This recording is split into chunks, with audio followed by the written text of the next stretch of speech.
As they neared the village, the child could see many other footpaths full of throngs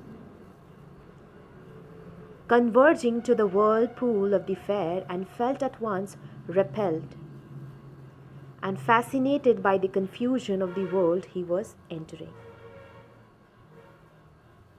Full of throngs. Throngs means huge crowds. So, as they were about to reach the fair, the child saw huge crowds of people walking from different directions towards the fair. The dense crowd made him really scared. He stepped back for a while, but the next moment he got attracted to the mind boggling crowd of humanity. What he noticed? A sweet meat seller. So, the first person he noticed there was sweet meat seller hawked gulab jamun, rasgulla, barfi, jalebi at the corner of the entrance, and a crowd pressed round his counter at the foot of an architecture of many colored sweets. So, at the entrance of the fair, when he entered to one corner, he saw a sweetmeat seller. He was selling various sweets like gulab jamun, rasgulla, barfi, and jalebi. The sweets were displayed at different heights and were covered with foils of gold and silver. The boy's mouth watered when he sighted his favorite barfi. What he said, I want that barfi. He expressed his desire to get one in a low voice because he knew that his request would be refuted by his parents. That is why he just spoke in a very low voice, because he knew that his request would be refuted. They would say what they would say, what his parents would say, that he was greedy. As he did not expect that his demand would be fulfilled, so he walked further. Now, second, a flower seller hawked a garland of gulmohar, a garland of gulmohar. So the next stall was that of a flower seller.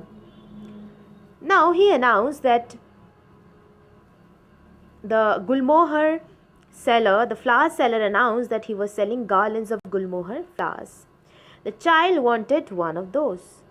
He walked towards the basket and he announced his desire to have one, again in a low voice. Because he very well knew that his parents would refuse him those flowers. So without waiting for an answer, he moved further. Now next, a man stood holding a pole with yellow, red, green and purple balloons flying from it. So the next thing that the child came across was a balloon seller, selling balloons of different colors of the rainbow. The boy got attracted to the shiny colors of the balloons and wanted to have them all. He again knew that his parents would not buy the balloons for him, as what they would give an excuse that he was too old to play with them. So the child walked further. Now next, the snake charmer. The snake charmer stood playing a flute to a snake which coiled itself in a basket, its head raised in a graceful bend like the neck of a swan, while the music stole into its invisible ears like the gentle rippling of an invisible waterfall. You can have a look here that the writer has described the snake in a very beautiful way, the snake charmer also. When he reached across a snake charmer who was playing a flute, the snake has twisted its neck to the music. The snake was dancing to the music of the flute. It had coiled itself around a basket and had raised its head out. So it bent and moved its neck gracefully like a swan. So the snake was dancing. The boy moved towards the snake charmer, but his parents warned him, forbidden him to hear such coarse music as the snake charmer played. So the child's parent warned him to remain away from the unpleasant music played by such men. So he walked further. The next thing he came across was he saw a roundabout swing that you also must have seen in fairs. It was full of men, women, children who were enjoying in the ride. They were carried away in a whirling motion, shrieked, cried with dizzy laughter. So the boy watched the people on the roundabout, and then, with a lot of courage, he expressed his desire to his mother that I want to go on the roundabout. Please, father, mother. So the desire that he had was to go to the roundabout swing and enjoy like other women, children were enjoying. But there was no reply from his parents. His parents did not reply. He turned towards them. He saw that they were nowhere.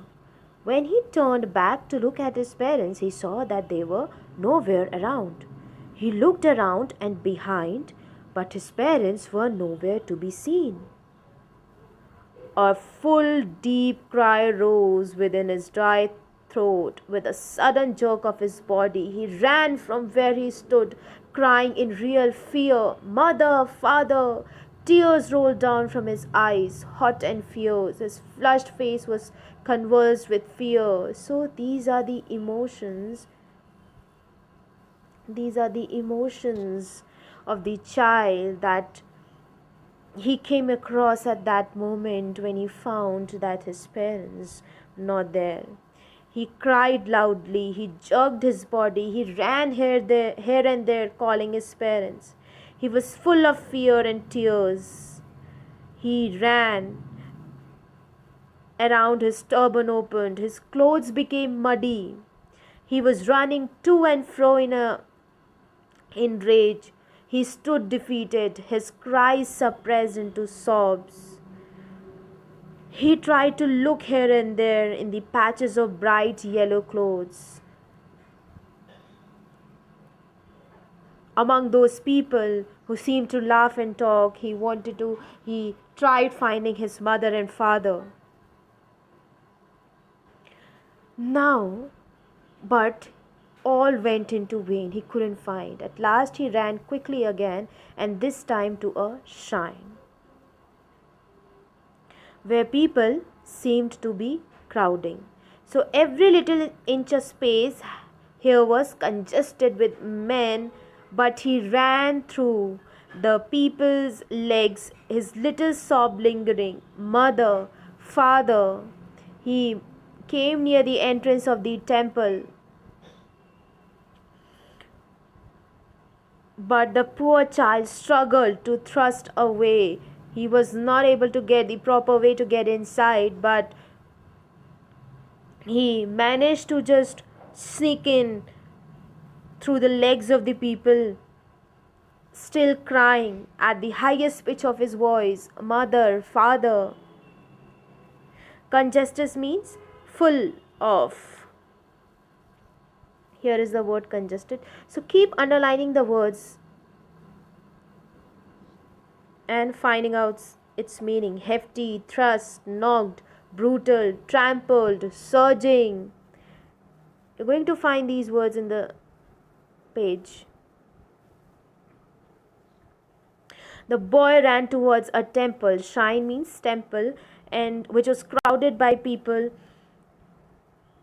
The boy got scared of huge strong men who stared people with their murderous eyes and pushed them with their strong and big shoulders, because everybody want to be the first one to go in the temple.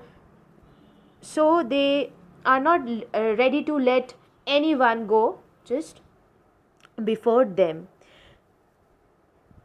But there was a man who was noticing this child since very long. The boy could have been crushed under the feet of the men had his cries not been heard by a man in the crowd. So there was a man who heard the cries of this child, and he lifted the child up.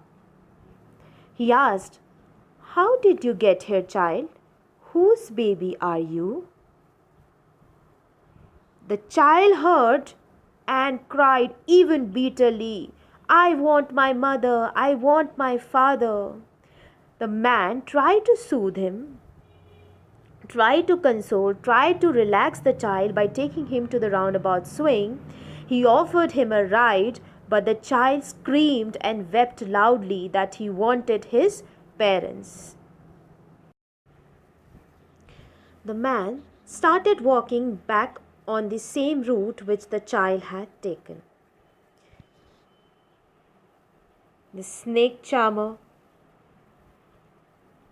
he asked him to listen to the nice music being played by the snake charmer.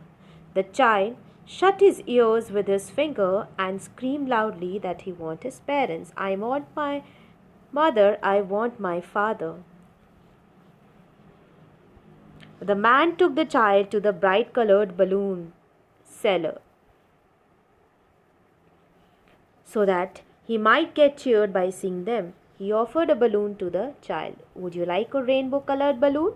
The child turned his eyes from the flying balloons and just sobbed, I want my mother, I want my father. So the child was not ready to have anything, was not ready to buy anything, but he just wanted one thing, that was his parents. The man was trying to make the child happy. He next took him to the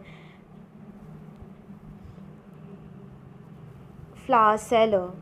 He asked, would you like a garland to put around your neck?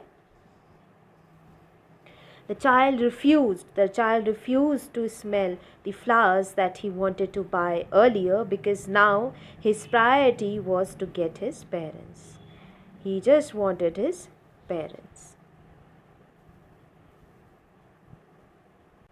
He just said he want his mother, he want his father. Thinking to humor his disconsolate. What is disconsolate?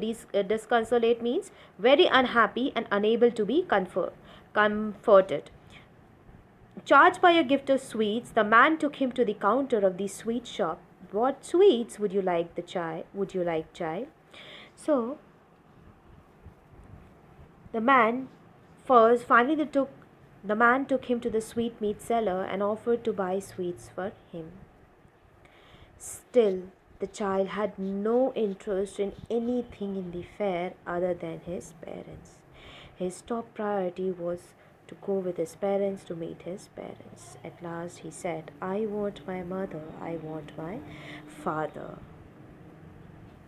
This beautiful story is written by Sir Mulk Raj Anand, where he has described about a child desires, how at the end of the lesson he doesn't want anything but only his parents.